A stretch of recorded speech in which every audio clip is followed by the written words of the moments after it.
esperam no Senhor, o que vai acontecer com eles? Renovarão as suas forças. Eu sei que muitos trabalharam, vieram, trabalharam hoje, as donas de casa trabalharam, tiveram seus afazeres, mas nós viemos aqui nessa noite, amém? Posso ouvir um amém? Glória a Deus, é motivo de nós estarmos alegres por estar aqui nessa noite. Eu queria que você abrisse a sua Bíblia, 2 Samuel, capítulo 23.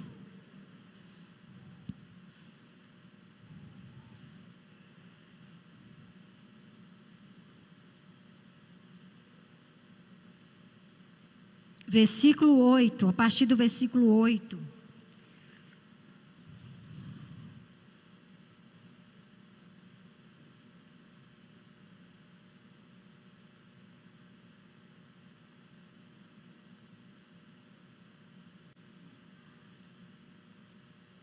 Amém?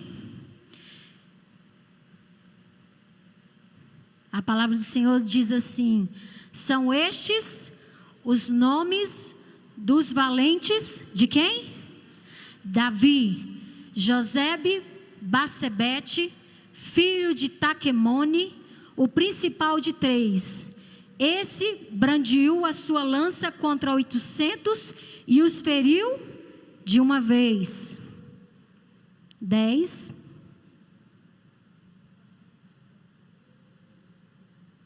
Ele se levantou e feriu. Quem que ele feriu? Até lhe cansar a mão e ficar pegada a espada.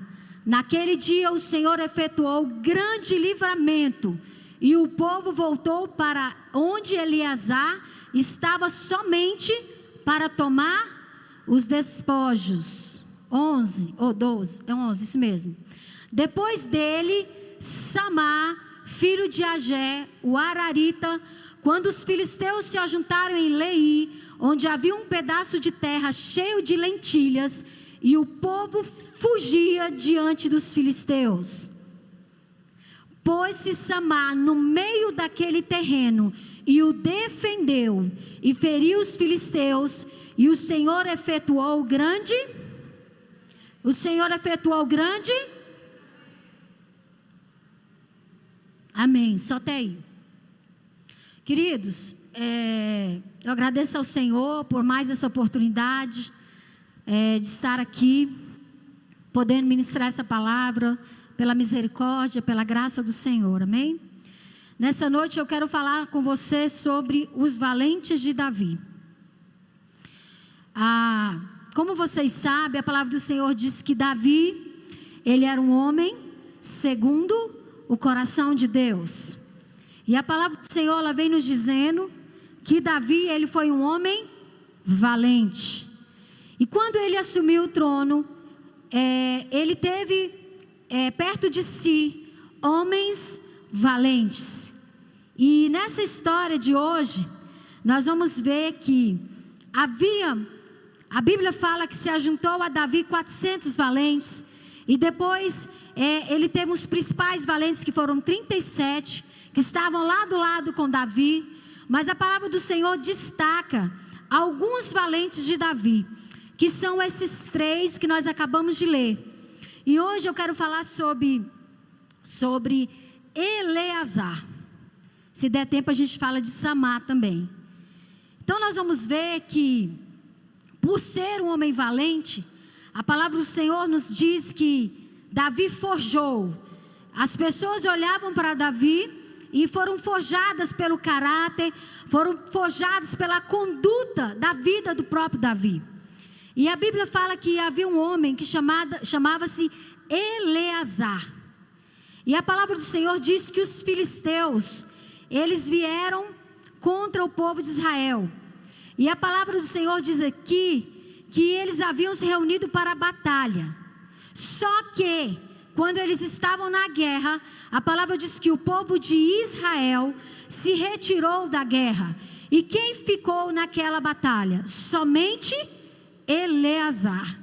E o que eu acho mais tremendo aqui, se você prestou atenção na leitura, diz que Eleazar ficou no campo de batalha e ele lutou sozinho contra aqueles homens.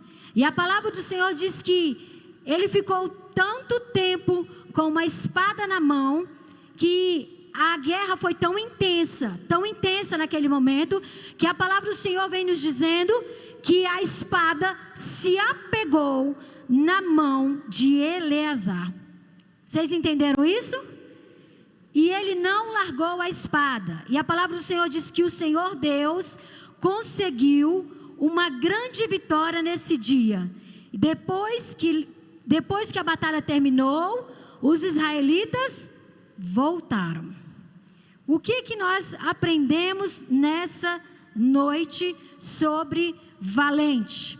O que é uma pessoa valente? É uma pessoa destemida.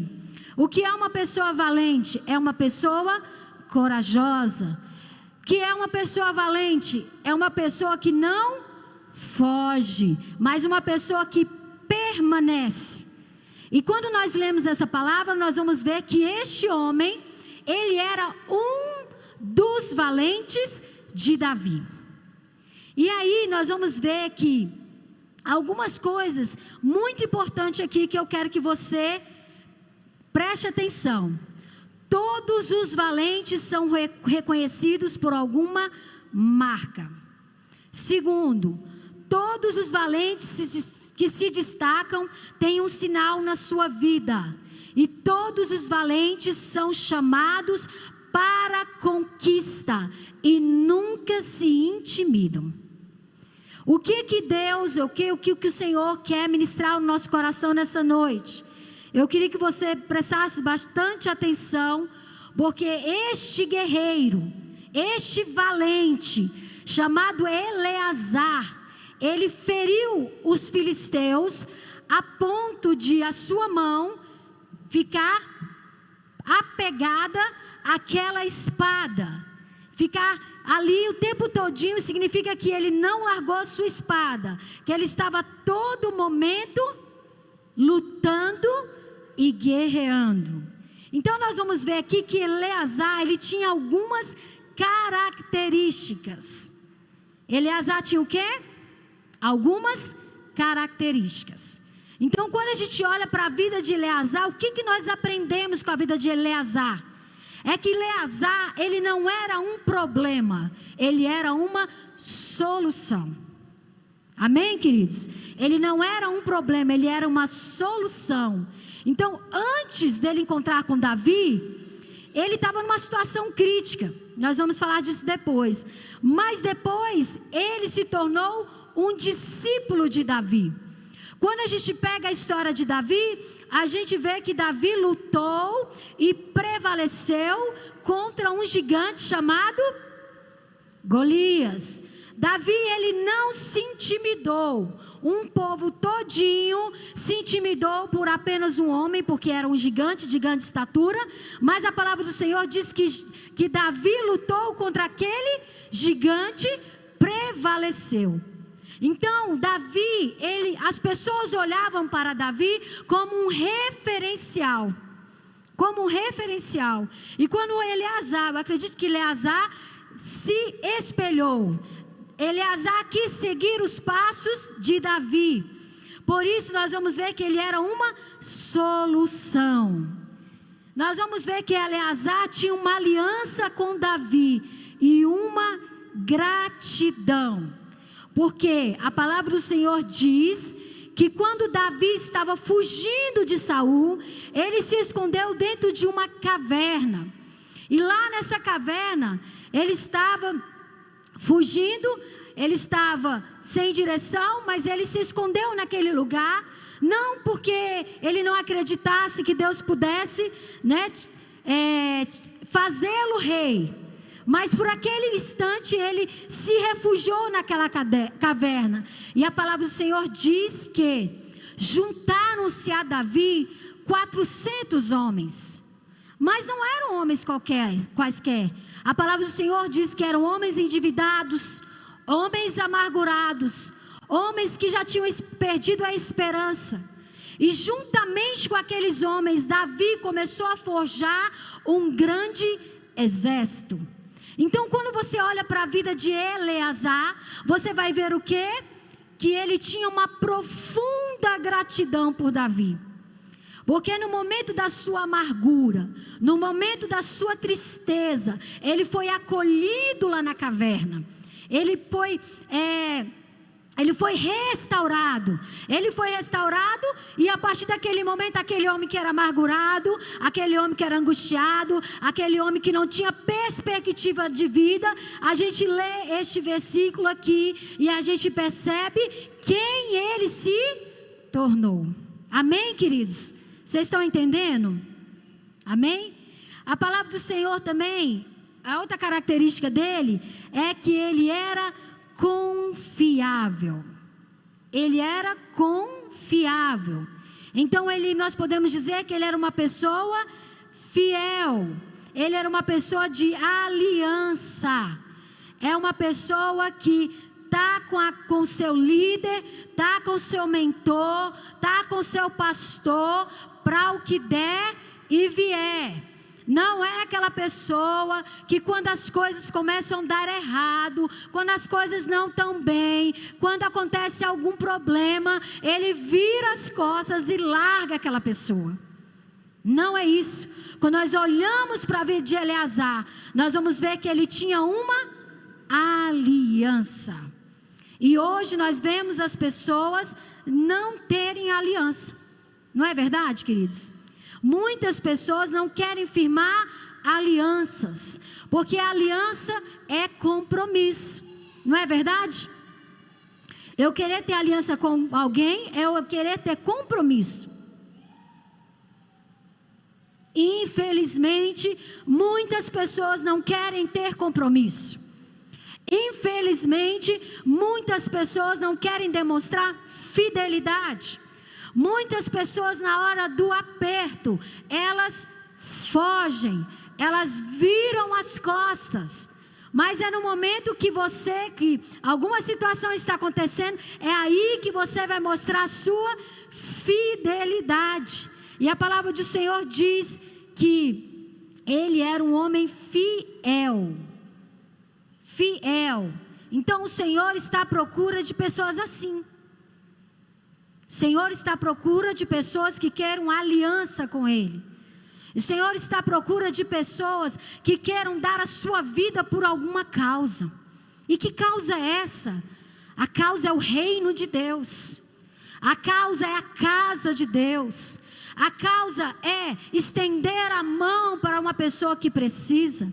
A causa é dar o seu ombro para alguém chorar no seu ombro. A causa é orar por alguém.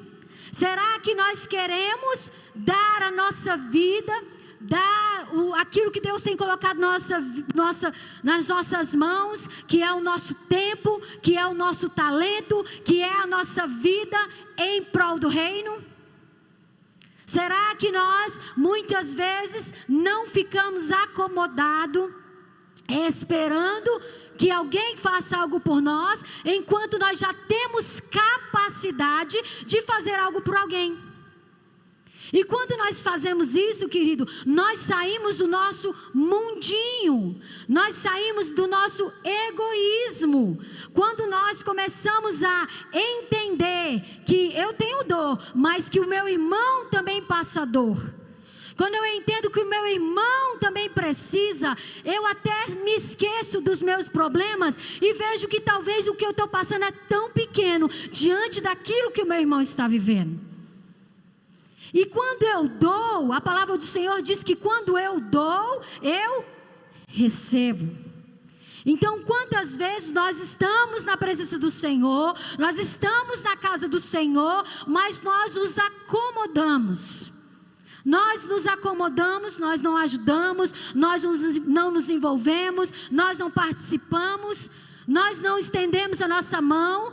E aí nós olhamos para a vida desse homem e vemos que ele era um homem fiel a Davi. E nesse momento em que os filisteus vieram contra o povo de Israel, nós vemos claramente, nós lemos aqui, no versículo 9. Se puder botar de novo. 2 Crônicas, versículo 23, versículo 9. Os israelitas se retiraram. Eu pergunto para você, qual é o momento da sua vida que você conhece quem são os seus amigos? Quando é? Quando tudo está maravilhoso. Você dá uma festa, um banquete na sua casa, convida todo mundo vai estar lá, não vai? Vai? E no dia qual é o dia que você mais precisa que as pessoas estejam do seu lado? É no dia da guerra, é no dia da dor, é no dia que a tragédia bateu na tua porta, é no dia que algo ruim aconteceu com você. É nesse dia que nós conhecemos e vamos saber com quem nós podemos contar. E quando nós olhamos para essa palavra, nós vamos ver que aquele povo fugiu. Literalmente aquele povo fugiu. 2 Crônicas 23, 9. É isso mesmo? Desculpa, gente. É 2 Samuel. Perdão.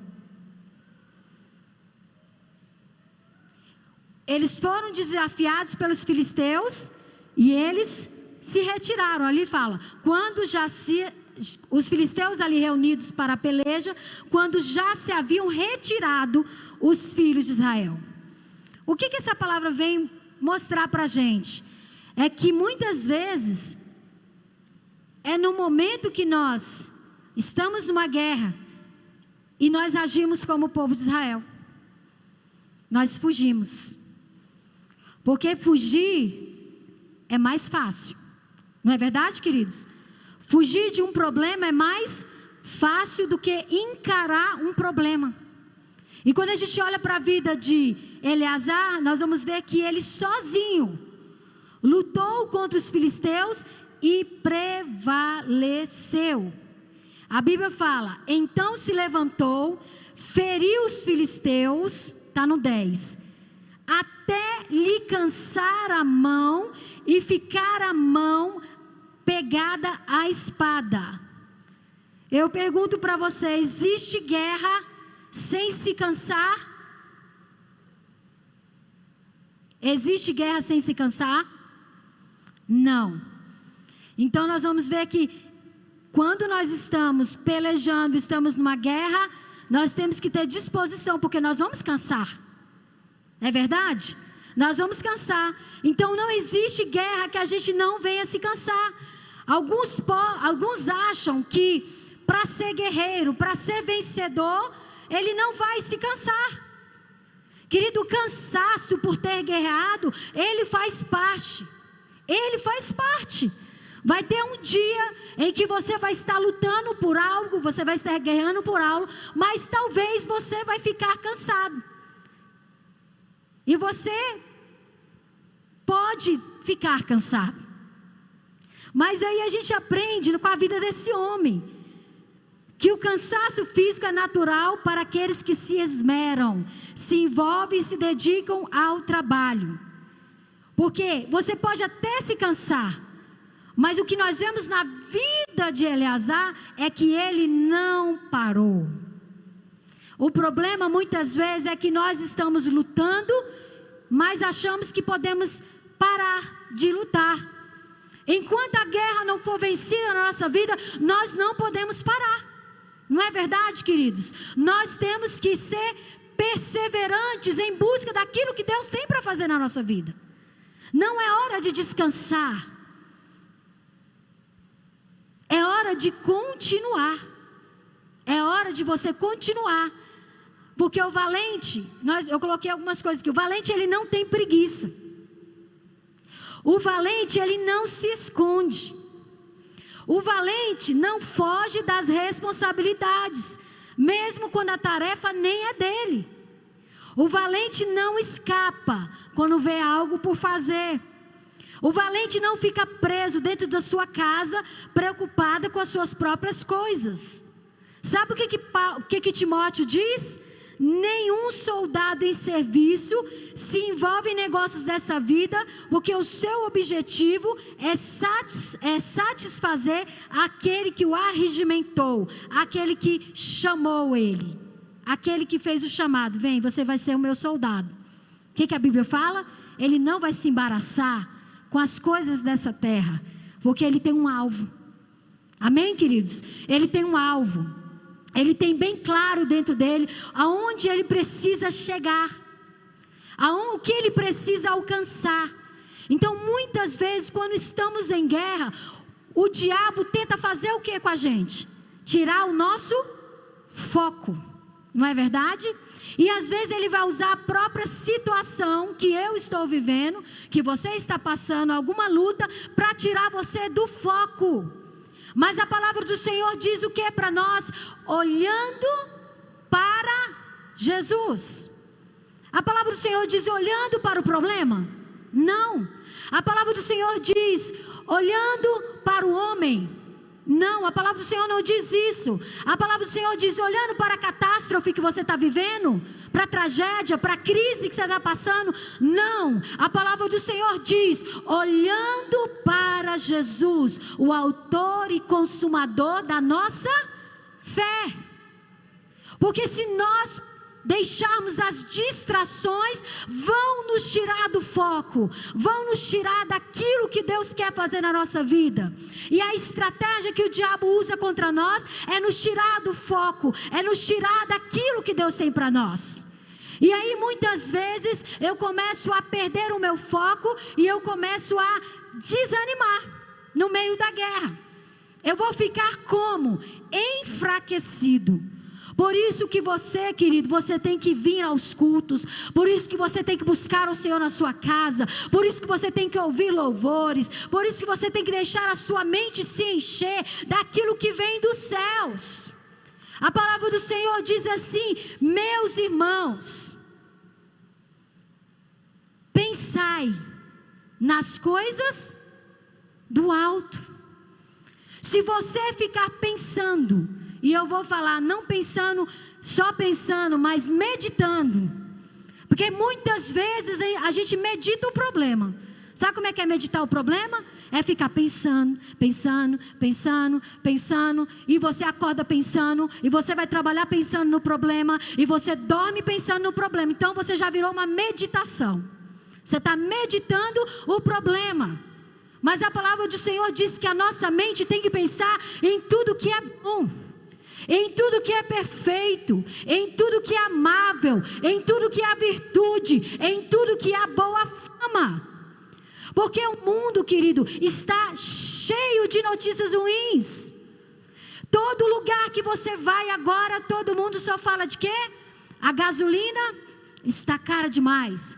O gás de cozinha está caro demais. Você só ouve notícias que vão te abalar, notícias ruins. Olha, a economia vai ficar cada vez pior, vai enfraquecer, vai apertar, a renda das pessoas estão diminuindo, a renda de compra, a dificuldade que as pessoas estão vivendo. Mas a palavra do Senhor nos chama e nos convida a meditar no livro dessa lei, de dia e de noite. Encha a sua mente com coisas boas. Encha a sua mente, não é com notícias que não vão te edificar em nada. Encha a sua mente de coisas que vão edificar a tua vida. Ouça um testemunho, leia um testemunho, ouça um hino, ouça uma pregação. Não pare de congregar, não pare de estar na presença do Senhor. Porque o diabo vai usar estratégias contra mim e contra você. Então a palavra do Senhor diz assim: vinde a mim todos vós que estáis cansados. Você vai se cansar no meio da guerra? Vai. Mas você tem um socorro. Você tem a quem ir. Eu vou ao Senhor. Porque Ele disse para mim: vinde. Vinde a mim.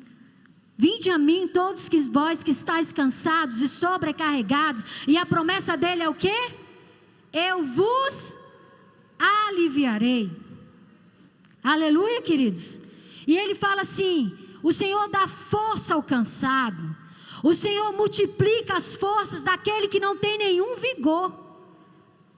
Queridos, se você procurar na palavra de Deus, ela tem resposta para tudo. Se apegue a esta palavra, ore esta palavra, porque esta palavra é a própria boca de Deus falando comigo e falando com você. Como é que Deus vai negar aquilo que Ele mesmo disse? Como que Ele vai invalidar aquilo mesmo que Ele disse? Então, no meu dia de cansaço, eu vou declarar: Senhor, o Senhor será um alto refúgio para o oprimido em tempos de angústia. Senhor, é o Senhor que faz justiça aos oprimidos e dá pão aos famintos e solta os encarcerados. Então, querido, o valente, ele não desiste. Ele pode cansar como Eleazar cansou, mas ele não largou a espada.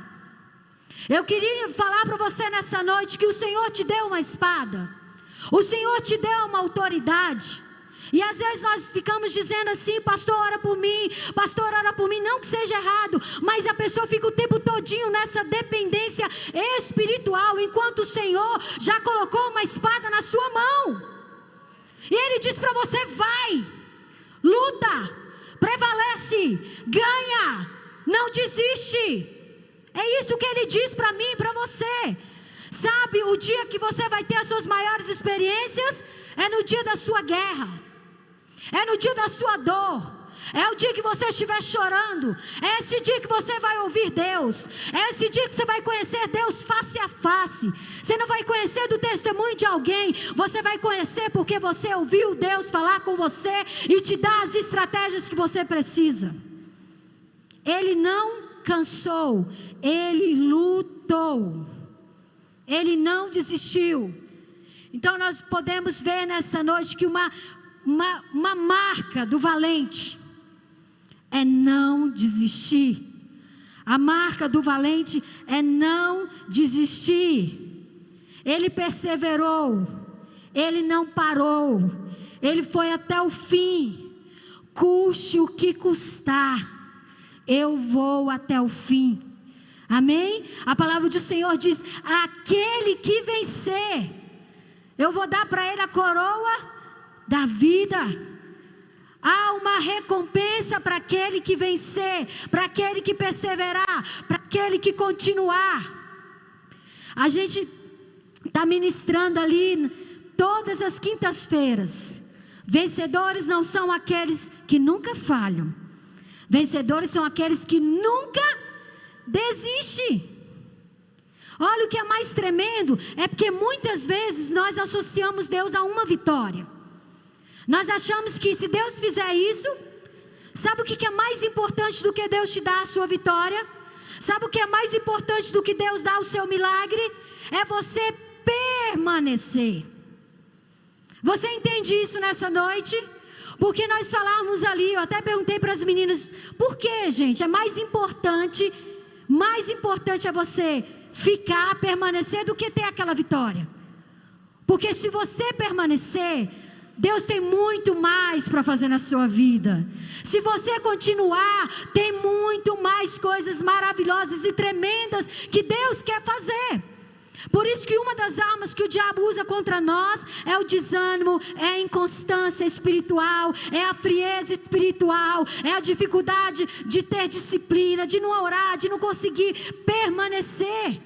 Mas quando nós entendemos que isso é um princípio, eu preciso permanecer. Eu preciso ser uma pessoa que tem constância na casa do Senhor, constância em servir ao Senhor, constância em buscar ao Senhor. Porque eu vou experimentar muito mais do que uma vitória. Eu vou experimentar muito mais do que um milagre. Eu vou experimentar coisas que eu nem nunca sonhei. Você entende isso, querido? A sua mente, a minha mente é limitada diante daquilo que Deus quer fazer por mim e por você. E pela sua casa, pela sua família, pelo seu casamento, pela sua vida financeira, pela sua vida emocional. Mas Ele pergunta para você nessa noite: você quer permanecer? Ou você quer ser como a multidão? Aonde Jesus ia havia uma multidão. Porque aquela multidão queria o que de Jesus? Milagres. Aquela multidão só queria os milagres. A palavra do Senhor diz que havia 10 leprosos. Jesus curou os 10 leprosos. Quantos voltaram para agradecer o milagre? Quantos querem realmente ser discípulos e não ser somente multidão? O Senhor nessa noite, Ele quer perguntar para nós: você quer ser meu discípulo? Você quer andar comigo? Você quer deitar aqui no meu ombro como discípulo amado de Jesus, chamado João? Ele se recostava no ombro de Jesus. Ou você só quer ser uma multidão que ao receber o milagre, tchau Jesus, agora já recebi meu milagre. Quantas pessoas naquela época fizeram isso? E quantas pessoas hoje continuam fazendo isso?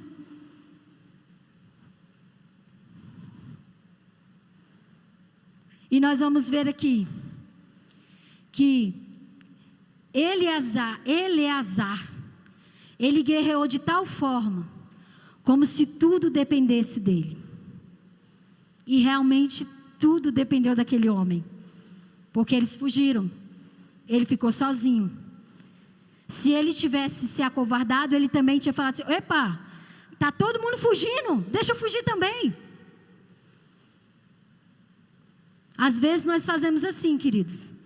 Nós estamos vendo nosso irmão numa guerra. Nós estamos vendo uma programação, algo na igreja, está a pessoa lá ralando. Nós deixamos ela sozinha e vamos embora. Nós não nos compadecemos com aquela pessoa de ser participante. A Bíblia fala o quê? Chorai com os que choram, mas também a Bíblia diz que é para a gente se alegrar com os que se alegram. Então nós temos que ser participantes. Participantes da vida uns dos outros, conhecendo a necessidade dos santos. Então ele fala aqui, ele sabe que cada um tem que fazer a sua parte. É a questão do guerreiro, mas mesmo assim ele contribuiu. Ele sabe que somos uma equipe, um corpo, sendo assim ele fez parte. Ele sabe que a conquista é coletiva, mas ele luta como se tudo dependesse dele. Ele pensa e age como um valente. Ele não espera pelos outros, mas age, tem iniciativa, assume suas responsabilidades, independente da atitude dos outros. Antigamente tinha, até hoje tem, né? Essa frase fala: Maria vai com as outras. O que é o Maria vai com as outras? Maria vai com as outras está todo mundo aqui ficando, vou ficar também, é legal. Está todo mundo assistindo essa série, não tem problema não, ela não traz nenhum prejuízo para mim, vou assistir também. Está todo mundo no serviço, saindo mais cedo, eu vou sair também. Está todo mundo, e aí tem a frase mais famosa das mães que diz: você não é todo mundo. Tem alguma sabedoria nessa frase? Tem. Porque se você for andar segundo o curso do mundo, eu sinto em lhe informar, ou você vai amar o mundo, ou você vai amar a Deus. A Bíblia diz: não podemos amar a Deus, amar o mundo e amar a Deus ao mesmo tempo. Mas eu só tenho esses amigos, mas eu só tenho isso. O que vão pensar de mim? O que vão pensar de mim se eu não ficar com essa menina? O que vão pensar de mim se eu não ficar com esse garoto? O que vão pensar de mim se eu não fizer isso? Todo mundo está fazendo, eu vou ter que fazer também.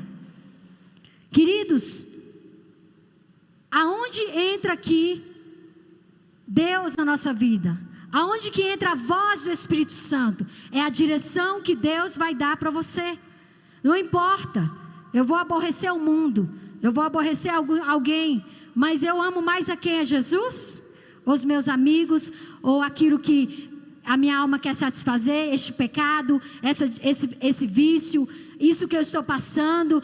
Então, o que o Senhor quer dizer nessa noite para nós é que Ele, apesar de não ter esperado por ninguém, ter tomado iniciativa, ter guerreado, a Bíblia fala que houve. Se você reparar bem, no versículo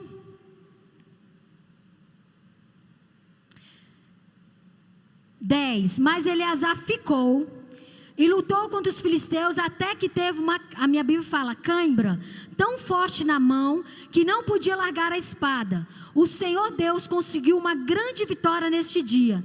Depois a batalha terminou. Está no versículo 10, né? Depois a batalha terminou, os israelitas voltaram até o lugar onde Eleazar estava para tirar as armaduras dos mortos. Eu queria a parte que fala que ele tomou os despojos. A minha tradução está diferente, né? Ah, tá, aqui embaixo. Onde Eleazar estava somente para tomar o quê? O que é despojo? É tudo que se vence da guerra do inimigo, você pega toda a riqueza. Toda a riqueza você pega. E a Bíblia vem falando o quê?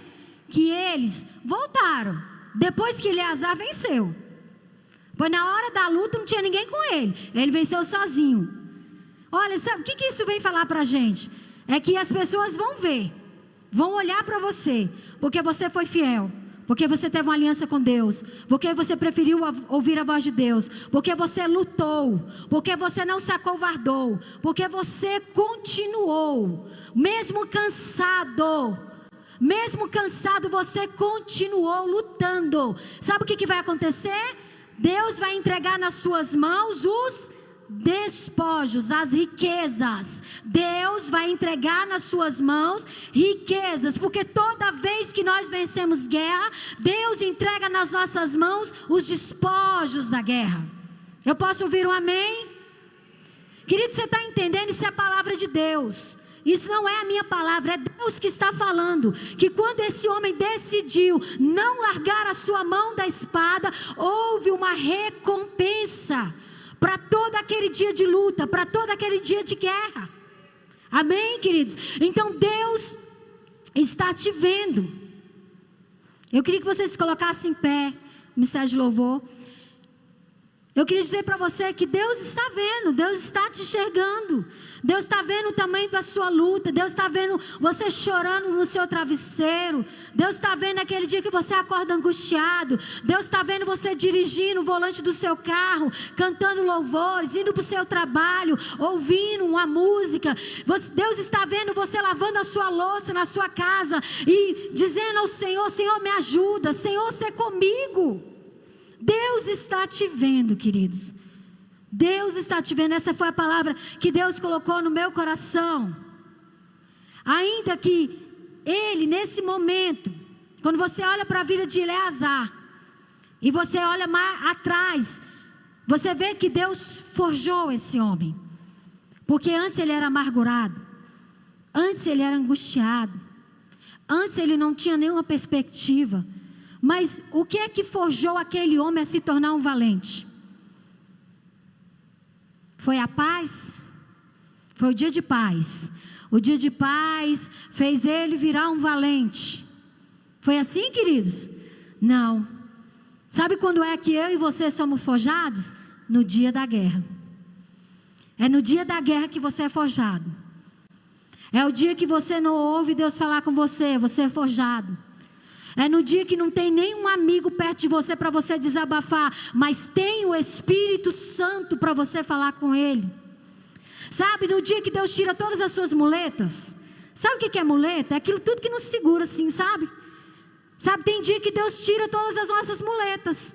Tem dia que Deus tira o amigo, Deus tira a irmã, que você conversa muito. Deus tira... às vezes você não pode nem contar para o seu marido, porque é uma coisa tão íntima, uma coisa que você está vivendo que ninguém entende.